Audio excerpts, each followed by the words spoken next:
Hello everybody, welcome back to Dev Money, and today we're talking more about real estate. As you know, if you've watched any of my other videos or if you've seen the news at all this year, real estate is just crazy this year. Prices are booming, things are going nuts, and today I'm gonna go through the 8 simple steps to buy a house in 2021, so let's get right into it. The first step that you're gonna need to take is you're going to need to decide on your time frame. You need to decide if you're buying a house in a month, 3 months, 6 months, a year, or even longer out, because depending on your time frame is really gonna depend on what steps you need to take right now versus just educating yourself so you're prepared to take those steps in the future. If you're looking to buy a house 6 months, 9 months, 12 months out or longer, then you really don't have to do much right now other than just get educated. And the reason for that is because if you're that far out before buying a house, getting pre-approved or hiring an agent like you're gonna see in these next steps aren't really gonna be as beneficial as they would be if you need to buy a house in the next 1 to 3 months, for example. So if you are one of those people that need to buy a house in the next 1 to 3 months, go ahead and take action on the next steps. If you're longer out, just get educated, watch this video, and let me know if you have any questions, and you'll be well prepared for when you do buy a house in the future. All right, now step number 2 is to get pre-approved, and this step is super important, and it's the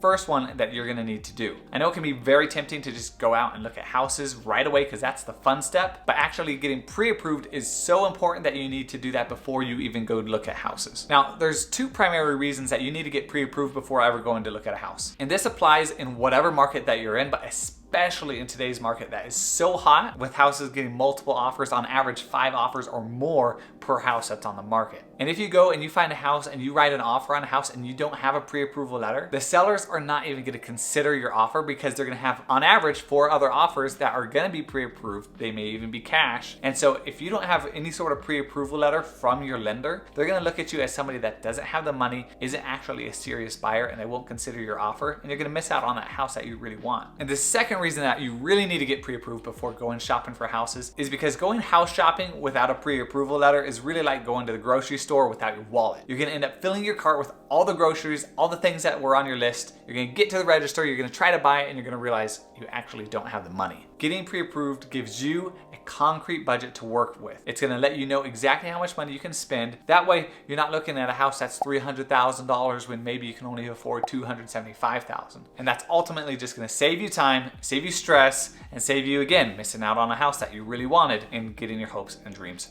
crushed. Now, I know a lot of you may go online, get pre-qualified and say, hey, I did it, I got this letter online, I should be good to go. That's actually not getting pre-approved. That's what's called getting pre-qualified. If you go online and you click a couple buttons, you say how much money you make, you say how much money you have in the bank, whatever questions they want you to answer, and then they say, hey, you can buy this $500,000 house, you're pre-qualified for that amount, there's a difference between that and getting pre-approved. Getting pre-approved is where you actually speak with a lender, you provide bank statements, you provide pay stubs, you provide tax returns, and they verify all of your income. And then they issue you a pre-approval letter based upon those documents. That's the actual letter you need when looking at houses and submitting offers, because that's what the sellers are looking for, especially, I cannot stress enough, especially in the market that we are in today. All right, step number 3. Now that you're pre-approved, you're gonna go out and you're gonna hire an agent. You're gonna wanna get the best agent possible because this is gonna ultimately help you win the house that you want, and it's gonna help make the process go so much smoother. Now, you don't have to get an agent, but there's really no reason not to because you're not paying the agent fees. The seller is actually the one that's paying the commissions, both for his agent as well as for your agent. So going without an agent doesn't really make sense unless you're just very confident with the process and you're comfortable filling out all the contracts and paperwork associated with buying a house. I don't know about you, but most people don't want to go through all that paperwork and all that stress and hassle, so they go ahead and they hire an agent. I recommend you doing the same. Now, there's a couple ways to find a great agent. You can always ask your friends. You can get online, look at Zillow, look at Google reviews. I recommend interviewing a couple of different agents. That way you can see who you like best. Also, make sure to pick an agent with a good track record, especially in the last 6 to 12 months, because that's really going to tell you how this agent performs. All right, now step number 4. This is the fun part. This is the time that you get to go out, go shopping for homes, and get all googly-eyed about the kitchens and the bathrooms and the closets and whatever else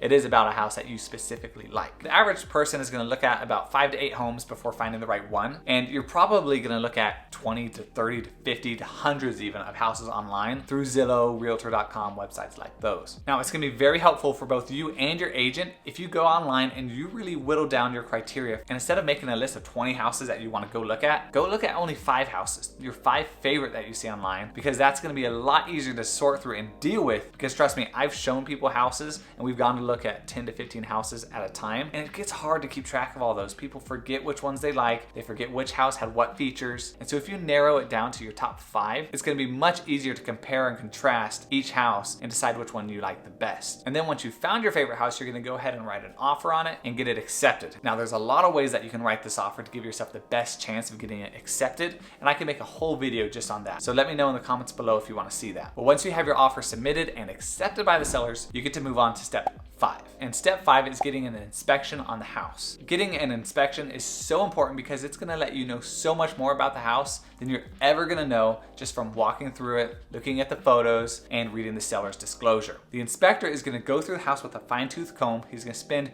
2 to 3, sometimes even 4 hours at the property going through everything. And then he's going to send you a report that's 30 to 40 pages long, and it's going to outline probably 12 to 25 different things that are wrong with the house. Now the reason I put that in air quotes is that just because the inspector puts something on a report and says that there's something wrong doesn't mean that it's a huge deal and something that you need to be extremely worried about. Even on brand new homes, even on multi-million-dollar homes, there's going to be many things wrong because no house is perfect, and that's just something you're going to have to deal with when buying a house. How you move forward is going to depend a lot on the market that you're in, as well as how willing the sellers are to negotiate. I recommend you get together with your agent and you take that inspection report, go through it together, and then decide on the things that are most important to you for the sellers to fix. Then you can submit a repair amendment to the sellers, and they can either just say, nope, I'm not going to do it, as is often the case today because other buyers are willing to buy the house without any repairs or even waiving the inspection, which is crazy. And so you'll have this opportunity to renegotiate with the sellers, and hopefully they'll agree to fix some things on the house before you move in. Once you've gotten through the inspection and you and the sellers have agreed on a list of repairs, or maybe agreed on no repairs, you can go ahead and move to step number 6, which is the loan approval stage. And during this step of getting final loan approval, you're going to work very closely with your lender. You're going to be submitting a lot of documents, a lot of income statements, a lot of credit card statements, really just tons of things that they're going to want you to submit. Sometimes they'll ask you to resubmit it as well, or submit an updated version of a document. And just bear in mind that they are taking a risk by giving you this loan, so just get them all the documents they need, get it to them as quick as possible so that you can get that final loan approval, because you have to have that in order to close on the house. Now, once you've gotten your final loan approval, you get to move on to step number 7, which is simple. It's just your final walkthrough on the house. And the final walkthrough is very simple. You're just going to get together with your agent, walk through the house one last time, make sure all the repairs were handled correctly, everything is done, the house is in the condition you expected it to, and that you're ready to close on the house. So finally, step number 8, the last step, closing on the house. And this is the moment you've been waiting for. This is the day you get your keys. It's also the day you sign your life over, practically, with all the documents you're filling out. And closing will typically be carried out at a title office by a title officer, and they're going to have a whole stack of documents. You're going to fill them all out, you're going to sign them, they're going to notarize it, and once the buyer and seller have both signed all the documents, the lender will go ahead and fund the loan, which means they've sent all the money to the appropriate places, and you'll be able to get the keys. You can move in, take all of your boxes, all your stuff, paint the walls, do whatever you're going to do, rip out the trees, make any changes you want because the house is yours. And those are the 8 simple steps to buying a home. I hope that was very helpful for you. If you have any questions, leave them down below. I'm happy to answer those for you. As always, thanks for watching, and I'll see you in the next video.